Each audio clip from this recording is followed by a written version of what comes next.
game of the year 2025 Western Conference Finals? No.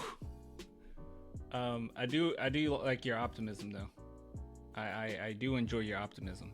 Technical difficulties. Yeah, some technical difficulties. I don't know what the heck that was. All right, okay. So let's talk about this. All right, San Antonio Spurs versus the Denver Nuggets. It was very unfortunate that the Spurs lost the game, but I will tell you they were throwing punches all the way to the very end. They played exceptional, okay? Exceptionally well, especially the fact that Wemby had a bad game offensively. 9 for 29. He nearly went 9 for 30. Not good at all. 2 for 11 from 3. I couldn't believe how many threes he was chucking up. But I think it got to the point where he was so tired that that's all he could really do. That's all he could muster. And it was bad. But even one of Wemby's worst games, he almost had a quadruple double. It is incredible to think that this is going to be the worst version we ever see of Wemby. It's kind of scary, okay? Because this was a bad game. If you watched it, Wemby did not play well, okay? Offensively, it was very poor. But man, what the heck? 15 rebounds, 8 assists, a steal, and 9 blocks? What is this? This is another reason why I think it's so ridiculous, okay? It is so it's just awful if the NBA does not give him Defensive Player of the Year, which they won't. But it's just so unfortunate, right? This is Defensive Player of the Year.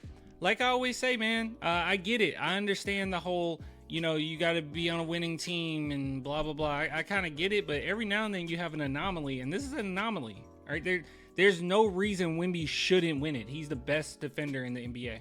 He should be the Defensive Player of the Year. It's an individual award anyway. Who cares? And when it comes to MVPs, typically MVPs aren't on losing teams, right? Like at the point, and I think it's so frustrating because I think when it comes to MVPs, it gets to a point where it's later on in their career, at least a few years down the line. And at that point, their teams are a little bit more established. They got some more talent around them, and they just so happen to be on winning teams, right? I think that's more so. There's no arguments going on with a 10th seed versus the first seed or anything like that. The 12th seed versus the 5th seed as far as who should win MVP. No one thinks of it like that, but I think that those players typically aren't even at the level. They're either past their prime or they're way before their prime when they're not in the playoff picture to begin with.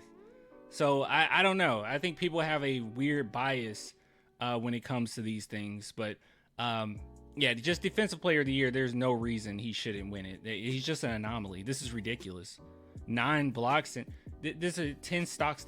This is ridiculous, dude. This is absolutely ridiculous.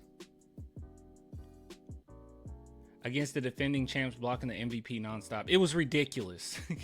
I don't have another word for it. All right, but anyways, so Wemby had a good game. Osman, I really hate he went down. I thought that we were really going to suffer once he went down, but the Spurs stayed in there, right? They fought hard. Like I said, fought hard till the end. It was a very close game down the stretch. But yeah, we definitely needed Osman when it was all said and done. Julian Champagnie did a decent job, especially defensively. He did a pretty decent job defensively. Trey Jones didn't he have a triple double today? Yeah, triple double, a really quiet triple double. I'm not surprised with the amount of assists that he gets at this point. What I am surprised by is him being pretty good with his 3-point shooting as of late. He's been pretty consistent. I feel like ever since that Bucks game, I think it was the Bucks game. He's been pretty hard on himself. He's been shooting pretty well, especially on his standard. Like it's been really good. Malachi Branham, he played with a lot of urgency, and we know that Pop has said on many occasions that well, not many occasions, but he said a few times that he plays nonchalant and he needs to wake up. Alluding to the fact that he needs to wake up. I don't think Pop literally said that, but he did say that he plays nonchalant, and he did not this game. He played hard. He was in every play. He was very engaged. I don't know what happened. I'm not even going to pretend to tell you guys what happened with the inbounds play with him and Wemby. It was some miscommunication in which I think Wemby thought that Branham was supposed to be the first to run out while he gives him the screen, but that was not the case. Branham told Wemby to go ahead and run out. I have no idea what happened. It was very sloppy, but with a young team, hey, I'm kind of expecting this at this point. All right, I'm expecting them to be pretty bad. That was rough. But moving on, Zach Collins played tough. He did very well. Mamu, he just plays the right way. I just like that Mamu plays the right way. I don't think that we need him necessarily, like when it's all said and done. It's not someone I'm gonna like bend over backwards for and advocate for us to keep just because he's been playing well recently. But I do like how he plays, and he hit a really big shot near the end of that game. Devontae Graham, he kind of showed what he is. You know, I felt like this for a while now, that a lot of Spurs fans want him out there and like, why isn't he getting playing time? I really think you should just trade him and he can go to another team where he can get that playing time or whatnot, and he can be on a better team where they can utilize his strengths a little bit more. But he's not a great defender. He's not a really good passer. He can shoot threes, but you know, I felt like this game was more realistic of what a lot of Devontae Graham would look like if we had to lean on him heavily at all. But anyways, moving on, Blake Wesley once again played decently defensively. Offensively, not necessarily there. He made a lot of mistakes, but he had a really great pass out to Julian Champagnie, and it was a really nice timely three that he got out to him. So Blake Wesley is definitely improving. I know, like, my opinion has not changed at all. I still think that he's a good player, plays with a high motor, all that good stuff. Nothing really say there. Nothing really add in there. Kyle says Devontae was all right, but he pissed me off taking the shot over two of that three instead of passing it to Wemby for the open midi. Yeah. Look, he's a role player, and I think if you get a huge dose of Graham, then you'll see what happens. But I know a lot of people get on to like Popovich for some of the rotations, and I have before as well, like in the past. There's been certain rotations where I'm like, what the heck? But I get frustrated when people say like, this player should be playing over this player, this player should be playing over this player. We're not in the practice facility. All right, we're not seeing what the coaches see. When someone's typically not playing at all, there's a reason why they're not playing at all. Now they can come in and they can force minutes. Like once they come in and they play hard, they kind of force their way in the game. Like Blake Wesley, as poor as he is offensively, or he's been in this game, offensively, he still demands a presence because of his defense. And Pop will acknowledge that. But, I mean, guys not getting playing time, there's usually a reason for it, right? Like, they know more than a lot of us, right? I'm not going to sit here and just say, oh, you know, every single thing Popovich does, every single thing the coaching staff does is perfect. No, they're human. But at the same time, when certain guys don't get minutes, I think that there's a genuine reason for that. But anyways, so Sidy Cissoko, I've said that I'm ready to see him play a little bit more, especially if we're going into next season. He better be getting some playing time next season. I think that'll happen anyway. We're going to get have quite a few trades, letting some guys go. I'm pretty sure that's going to happen.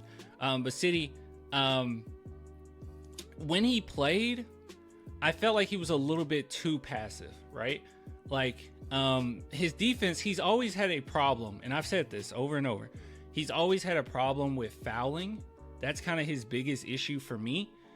He had one really dangerous foul, which he's just playing hard. He's not trying to hurt anybody, but he has a bad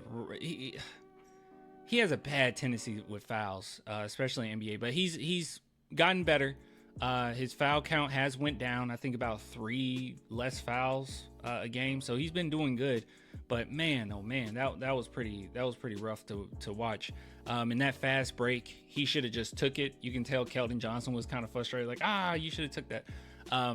But you know, he passed it up, and you know, to Devontae Graham, and next thing you know, it's no longer a fast break. So that was frustrating, but I think he was just a little too passive, and he should have been a little bit more aggressive offensively. But you know, he's getting that playing time. He hasn't played with these guys. He's trying his best to fit in and fit the mold of what the Spurs would need from him. But yeah, so that was kind of unfortunate, but we didn't get a chance to see a lot of City Sissoko. But all I want to say is this about this game, okay? Because there's not a ton else to say. I mean, we can talk about how Jokic put up 42. He did a great job, which was expected, right? We expected Jokic to have a good game. I mean, there's no way he wouldn't against our team. I was also expecting Aaron Gordon to have a good game with Sohan out. Sohan being out for the season. So it's things we kind of expected. But I will say this: I think we really need to chill out when it comes to talking bad about Pop. Okay, like I think we can criticize Pop. Obviously, like there's certain things where Pop's biggest weakness is sometimes he does overcoach, right? But he is not at that point. We are not at the point where Pop is overcoaching anything when it comes to these young guys, right? He doesn't have any room to, overcoach. And what I mean by that is when he starts to overthink, use, numbers to make some weird decisions at times. I mean, most noticeably was the 2013 finals, taking Duncan out of the game. It's like, yeah, that made sense, but you don't take Duncan out of the game, like stuff like that. But overall, I really think we need to praise Popovich for these last few games, because this roster, even without Devin, even without Sohan, they have looked very competitive, and that comes down to coaching, and that comes down to all these guys individually being coached up. And this is why earlier in the season, I thought it was so silly that everyone just kept saying, just force feed Wemby. That should be the game plan. Everyone get out the way, force feed Wemby. Almost to say, like, no one else needs any coaching. They don't need to really improve. You just need to improve at getting Wemby the ball. And to some extent, I understand. But on the other spectrum, you don't get these type of contending games if these guys aren't coached up. Because let's be real, all right? Looking at this roster, I know we're Spurs fans. We watch all these games. But let's be honest, okay? If we were not a fan of the San Antonio Spurs and we just caught a few games here and there, we would say every single one of these players are scrubs. Now, we will be slightly uninformed, but being honest, all of these players that played tonight, as of right now, other than Wemby, are role players, and they played very well, with a 20-year-old Wemby shooting very poorly this game. Everyone else on the team played well for role players. That is not normal. Any other coach, this would have been a instant blowout. I mean, there were so many occasions where Nuggets went on a run, Spurs went on a run, Nuggets went on a run. It just would have been a blowout. They would have been so discombobulated. But that is not the case because they're well coached. All these guys are individually well coached, and they're going to make mistakes because they're so young. But at the same time, that's coaching. That's coaching. Hey, girl. Mika's is back.